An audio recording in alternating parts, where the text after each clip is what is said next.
เมนูที่สองจัดมาอีกแล้วแจ่วเพี้ยพี่น้องกินกับปิ้งตัวนี้ นี่เอ้ยงัวเผาบ่อยากพันละหน้าเลยงัวเผาจัดนักจัดเต็มเลยมื้อนี้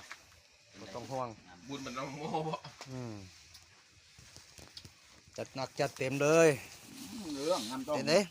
แจ่วเพี้ยเบิ้งจิบมึงแจ่วเพี้ยมึงดู เรื่องงามเลย ซิมึงแจ่วเพี้ยจานหน่อยปุ้งนี่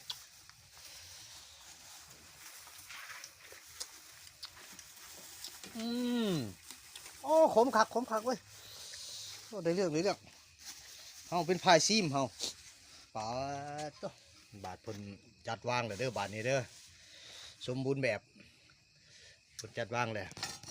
นะ เตรียมบริการอย่างเดียว มาตอนเมื่อไหร่ เรียบร้อย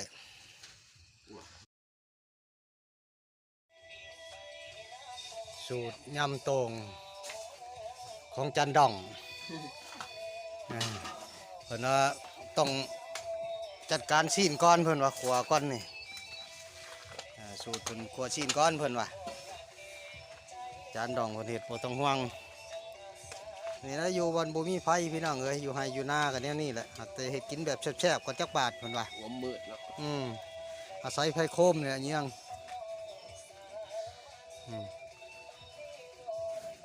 มันบ่น้อยเพิ่นบ่น้อง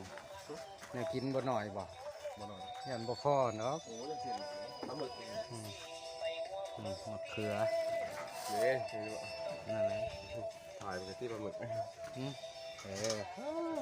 สูตรเพิ่นเฮ็ดในเรื่องมื้อนี้มีแต่แนวคักๆมื้อนี้เครื่องปรุงเพิ่นเพียบแต่ตัวนี้พิเศษเพิ่นป้าบ่ได้นี่ กระยาเราพี่น้องเอ้ยแต่ว่าสูตรเพิ่นนี่คักเลยนี่กำลังลงมือนี่ก็แม่นนี่นี่นะไอ้หมึกนุ่มนิบอีกนี่สูตรของกินเพียบเลยเพิ่นเฮ็ดสีมือล้วนๆเลยนี่เบิ่งสูตรเพิ่นปรุงนี่จานดองเพิ่นปรุงนี่